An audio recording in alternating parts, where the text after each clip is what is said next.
K C T choice entry related dates ಏನಿರುತ್ತೆ ಅದರ ಅಪ್ಡೇಟ್ಸನ್ನು ಈ ವಿಡಿಯೋದಲ್ಲಿ ತಿಳಿದುಕೊಳ್ತಾ ಇದ್ದೀವಿ.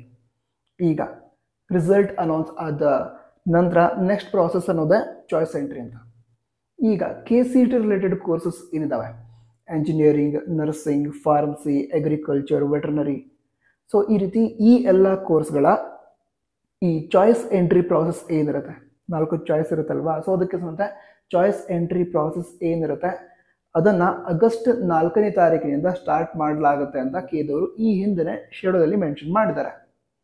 ಈಗ ರೀಸೆಂಟಾಗಿ ಬಂದಿರುವಂತಹ ಅಪ್ಡೇಟ್ ಏನು ಅಂತ ಹೇಳಿದ್ರೆ, ಎಂಜಿನಿಯರಿಂಗ್ ನಂತರ ನರ್ಸಿಂಗ್ ಆಗಿರ್ಬೋದು, ಕೆ ಸಿ ಟಿ ರಿಲೇಟೆಡ್ ಕೋರ್ಸ್ಗಳ ಚಾಯ್ಸ್ ಎಂಟ್ರಿ ಆಗಸ್ಟ್ 4ನೇ ತಾರೀಕಿನಿಂದನೇ ಸ್ಟಾರ್ಟ್ ಆಗುತ್ತೆ.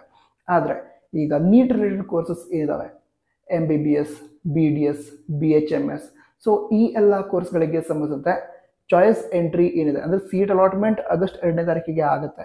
ಬಟ್ ಚಾಯ್ಸ್ ಎಂಟ್ರಿ ಏನಿದೆ ಅದಕ್ಕೆ ಆಪ್ಷನ್ MCC ಆಲ್ ಇಂಡಿಯಾ ಕೌನ್ಸಿಲಿಂಗ್ನ ಸೀಟ್ ಅಲಾಟ್ಮೆಂಟ್ನ ನಂತರ ಆಗುತ್ತೆ, ಅಥವಾ ಅದರ ನಂತರ ಚಾಯ್ಸ್ ಎಂಟ್ರಿಗೆ ಅವಕಾಶವನ್ನು ಕೊಡ್ತೀವಿ ಅಂತ ಹೇಳಿದ್ದಾರೆ. ಸೊ MCC ಆಲ್ ಇಂಡಿಯಾ ಕೌನ್ಸಿಲಿಂಗ್ನ ರಿಸಲ್ಟ್ ಏನು ಅನೌನ್ಸ್ ಆಗುತ್ತೆ, ಸೀಟ್ ಅಲಾಟ್ಮೆಂಟ್ ಏನಾಗುತ್ತೆ, ಅದರ ನಂತರ ಈ ಕರ್ನಾಟಕ ಎಕ್ಸಾಮಿನೇಷನ್ ಅಥಾರಿಟಿ ಅವರು ನಡೆಸುವಂತಹ ಕರ್ನಾಟಕ ನೀಟ್ ಕೌನ್ಸಿಲಿಂಗ್ ಏನಿದೆ ಇದಕ್ಕೆ ಸಂಬಂಧಿಸಿದ ಸೀಟ್ ಅಲಾಟ್ಮೆಂಟ್ ಆಲ್ರೆಡಿ ಏನಾಗಿರುತ್ತೆ ಈಗ ಆಗಸ್ಟ್ 2ನೇ ತಾರೀಕಿಗೆ, ಅದಕ್ಕೆ ಸಂಬಂಧಿಸಿದ ಚಾಯ್ಸ್ ಎಂಟ್ರಿ ಮಾಡೋದಕ್ಕೆ ಅವಕಾಶ ಕೊಡ್ತಾರೆ.